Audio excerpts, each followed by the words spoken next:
And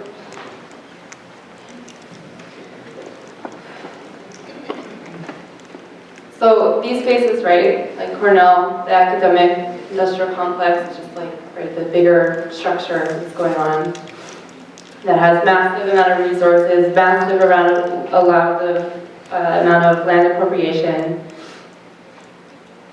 We've been hearing, right, about how normalized, right, this is, that nobody that comes through this stuff, unless you're bringing it with you, like, you're not even barely allowed to talk about it, right? It's become so normalized, all this violence, that you can't even hardly address it, and people, and students of color, indigenous students, if you're even trying to bring it up on campus, right, like, you're attacked. And, you know, like, you know, sorry, and it also, damn, crazy. But yeah, and especially if you're a white settler, person of European descent, you need to be thinking really critically about how you're engaging in these conversations, these spaces, what you feel entitled to that will never be challenged or identified. You have to do this work, invest in this education.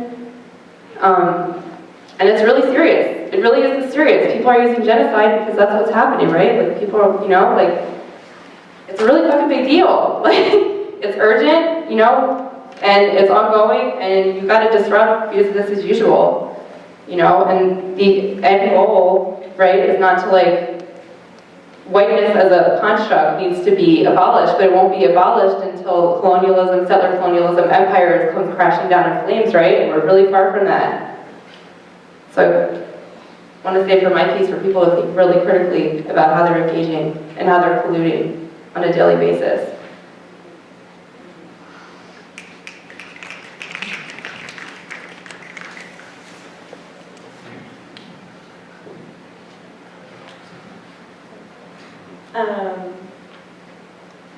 So one thing that I heard a lot in working on this show at Interference Archive, and that you just hear like in like so many like memoirs from like people who have been in prison or just like in conversation with like people who have been in prison, is that they like didn't really have like time to study until they got inside, and that is also like an act of violence that you don't have the time to like, because you know we're not up here like critiquing like knowledge production and like an like in furtherance of like anti-intellectualism, you know, like I think we all like understand like the importance of like study and like research, and that like this is work that like it's serious like hard work that we like all need to be doing, but like the conditions that we live in, where like you have to work, you know, a ridiculous amount of like hours in a day, and like maybe it takes you like a really long time to get to work,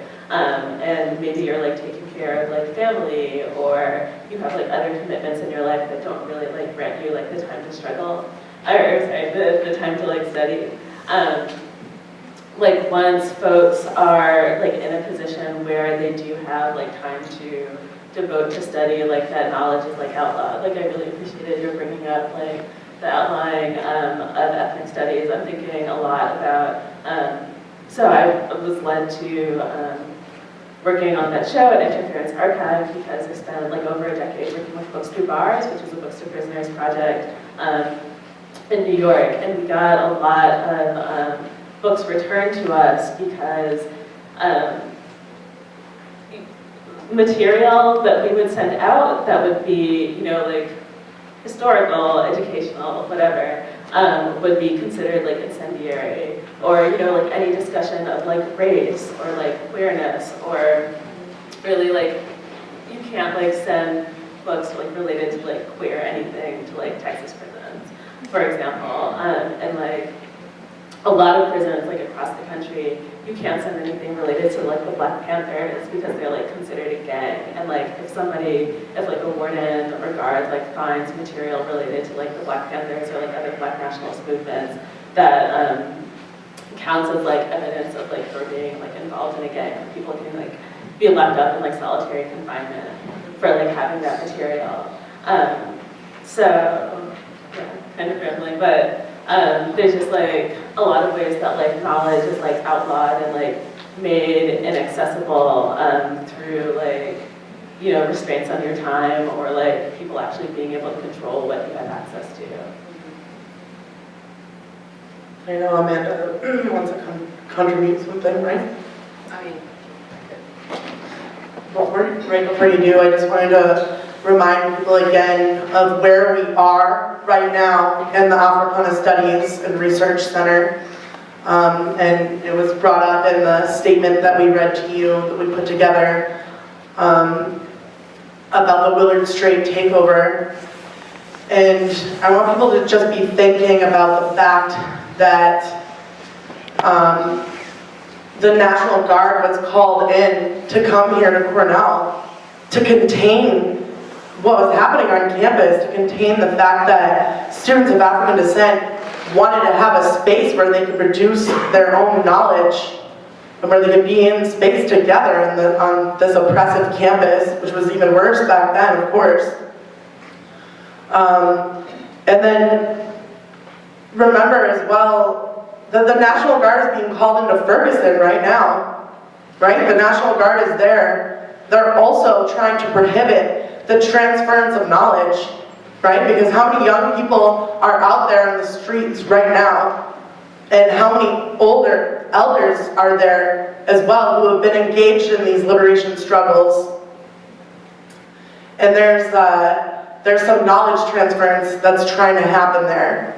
And that's a big part of why they want to bring in the National Guard and other militarized forces to quell that and contain any type of insurrection that would challenge the white supremacist settler colonial nation state that we live in.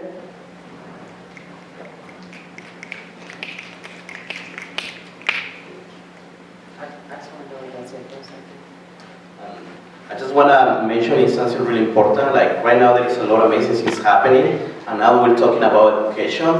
I just want to mention like what's happening right now in Ferguson, you know, and a lot of the black students of the area are organizing, you know, and they're there with their community, you know, they're part of the so-called riots. I don't call riots, what's happening in Ferguson. I call what's happening in Ferguson's acts of self-defense. You know, like protecting their communities happening right now. You know, I have a couple of friends there, you know. They're there with their community, you know, they're throwing down in the front line with the police, you know. Also, I want to mention in like the undocumented students in every single campus in this country fighting for like scholarship for undocumented students. That's an amazing thing. And last but not least, the student movement in Mexico.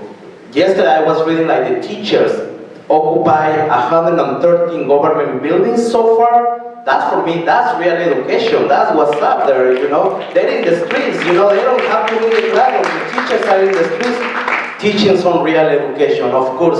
And the student movement, 1968 started there, and today is still strong, fighting the state, you know, and protecting their communities. So there is a lot of like education happening in the street, happening like with students, exactly like you know, that maybe speak a different language, but are there, you know. At the same time they go to class, I imagine like the next day they're in the streets, you know, raising some hell, and that's for me is like that's what's up, you know, like I love that, you know. So yeah, I want to mention that what is education too, you know, that it only happens in the classroom, it happens in the streets too, you know, it happens all the time.